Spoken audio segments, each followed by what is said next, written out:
84 वर्ष की उम्र में प्रोफेसर रोज करकेटा के निधन के बाद झारखंड में शोक की लहर है। बुद्धिजीवियों के बीच, राजनेताओं के बीच गमगीन सा माहौल है और लोग रोज दीदी को याद कर रहे हैं। इस वक्त हमारे साथ सुधीर पाल जी हैं और सुधीर पाल जी का भी रोज क्रिकेटा के साथ एक आत्मिक संबंध रहा है और कई सोशल मूवमेंट में दोनों की समान भागीदारी रही है।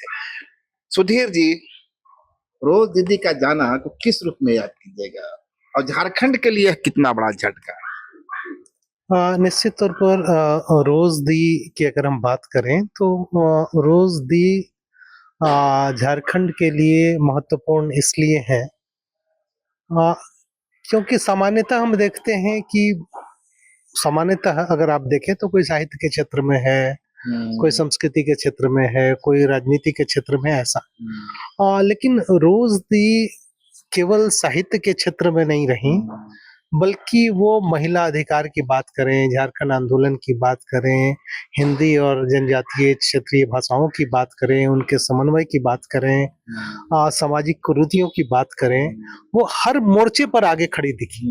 सबसे बड़ी खासियत उनकी जो रही कि उन्होंने केवल कहानियां या साहित्य ही नहीं रचा, बल्कि मानवाधिकार को लेके, आदिवासी अधिकारों को लेकर, झारखंड की अस्मिता को लेकर वो जमीन पर भी उतना ही सक्रिय रहे। भले पिछले कुछ सालों कलम सक्रिय रहा उतना ही उनका कदम भी सक्रिय बिल्कुल, भले पिछले कुछ सालों से काफी बीमार रह रही थी, शारीरिक तौर पर अस्वस्थता रही, लेकिन बावजूद उनको अगर आप याद करें तो अगर आप देखें तो रामदयाल मुंडा जी के साथ मिलके जनजातीय भाषा में, खासकर खड़िया भाषा में जो उनका काम रहा, उसके बाद हिंदी में उनकी जो कहानियां या साहित्य रही, और आदिवासी सवालों को लेकर वो बड़ा मुखर थे, और जमीन पर अधिकार को लेकर, महिलाओं के खिलाफ, खासकर जो डाइन बताकर प्रताड़ना का जो मामला है, तो समाख्या वगैरह भी कुछ चला। बिल्कुल बिल्कुल। तो ये सारे मोर्चों पर अगर आप देखेंगे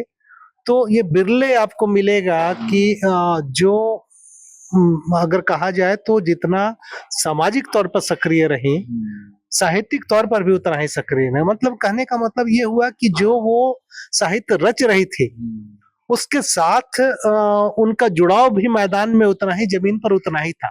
वो उन संघर्षों के साथ जुड़ी रही, सिर्फ मुद्दे पर लिख नहीं रही थी, उन मुद्दों के लिए संघर्ष भी कर रही थी, और वो एक ढंग से अगुआ थी। झारखंड आंदोलन में अगर वैचारिक तौर पर देखिए, महिला सवालों के मुद्दे को देखिए, या जो सामाजिक कुरीतियां हैं, संपत्ति का अधिकार है, इन मामलों पर जो वैचारिक दृष्टि रही वो बिल्कुल उनकी साफ थी, और वो मूवमेंट से भी जुड़ी रही, और मूवमेंट में एक ढंग से जिसको कहा जाए कि मशाल लेके आगे जाना, नेतृत्व करना है ना, बौद्धिक नेतृत्व करना, ये उन्होंने लगातार किया। कुछ लोग कहते हैं कि डॉक्टर रामदयाल मुंडा बीपी केसरी के बाद एक अंतिम कड़ी जो झारखंड में था वो गुम हो गया। संभव है, क्योंकि बीपी केसरी को भी आप देखें, रामदयाल मुंडा को देखें और रोज करकेटा जी को देखें, रोज करकेटा दी को देखें, इन तीनों में एक चीज में आपके साम्यता मिलेगी। ये तीनों जितना संस्कृति कर्मी रहे उतना ही वो झारखंड आंदोलन या झारखंड की अस्मिता की लड़ाई, झारखंड में जल जंगल जमीन की लड़ाई, झारखंड के आदिवासियों की लड़ाई, है ना, तो ये दोनों फ्रंट पर जितना बीपी केसरी लगे रहे, जितना रामदयाल मुंडा लगे रहे, उतना ही रोज दी भी लगी रहे। कहने का मतलब कि केवल संस्कृति कर्म में ही नहीं थी, वो जो पूरा का पूरा संघर्ष की संस्कृति रही वही उनके साहित्य में अभिव्यक्त हुआ, और वो उसको जीती रही। तो ये बहुत बिरले उनकी रचनाएं हैं। कहा जाता है कि उनकी रचनाओं में ठेठ आदिवासियत की झलक। बिल्कुल, ठेठ आदिवासियत से ज्यादा अगर कहा जाए तो झारखंडी संघर्ष, झारखंडी है ना, वो ज्यादा था। झारखंडी संघर्ष, झारखंडी स्ट्रगल, और झारखंड में खान खरीद, जल जंगल और उसके से एक आंतरिक उपनिवेश जो पूरा पैदा हुआ है, उसके खिलाफ लगातार वो लिखती रही हैं, परत दर परत उधेड़ती रही हैं कि कैसे नीतियों की वजह से झारखंड हमारा जो है कहीं आज भी पिछड़ेपन के टैग से जुड़ा हुआ है। इसको लेकर लगातार बहुत संवेदनशील ढंग से, बहुत संघर्ष संवेदनशील ढंग से वो लिखती रही। यदि आपसे हम पूछें कि आपका जुड़ाव रोज क्रिकेट आदि से पहली बार कब हुआ था? मुझे लगता है 90s आसपास में जुड़ा हुआ होगा। मुझे याद पड़ता है कि मैं संवाद आपके साथ जब जुड़ा था उस समय भी रोज क्रिकेट दीदी आती थी और कार्यक्रमों में लोगों ने आदिवासी पत्रकार सम्मेलन और खासकर एक पूरी परियोजना पर हम लोगों ने काम किया। उस सम्मेलन में मैं भी हिस्सेदार था।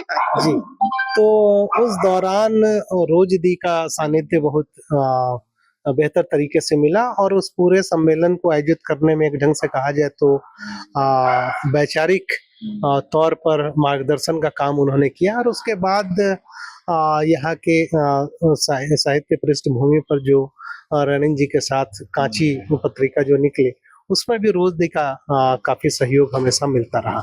तो एक ढंग से कहा जाए कि रोज दी से तो हम लोग इतनी वरिष्ठ रही हैं और इतना उनका वैचारिक योगदान रहा है, जमीन पर भी उतना ही योगदान रहा है। तो भले आंदोलनों को हम लोग दूर से देखते रहे हैं, लेकिन रोज दी से जरूर हम लोग सीखते रहे हैं कि कैसे चीजें बदलती हैं या संघर्ष के क्या मायने होते हैं और संघर्ष से कैसे नजरिया बदल सकता है, ये उनसे सीखने को मिलता है। तो ये थे हमारे साथ सुधीर पाल जी, जो निश्चित रूप से इनके चेहरे से झलक मिलती है, भावुक हो रहे हैं। खैर सच्चाई यही है, हर किसी को एक दिन जाना है और रोज दीदी ने भी 84 वर्ष की जो जिंदगी रही उसमें करीबन 60 या 65 वर्ष के हैं, उन्होंने झारखंड और झारखंडी समाज को समर्पित कर दिया। भारत मित्र परिवार की ओर से भी रोज दीदी को इस दुखद निधन पर शोक संवेदना, उनके परिवार के प्रति पूरी सहानुभूति। अगर खबर पसंद आए तो आप QR स्कैन कर दें हमारा साथ। आपका एक छोटा आर्थिक सहयोग है हमारा बड़ा हौसला। द भारत मित्र, बुलंद भारत की बुलंद तस्वीर।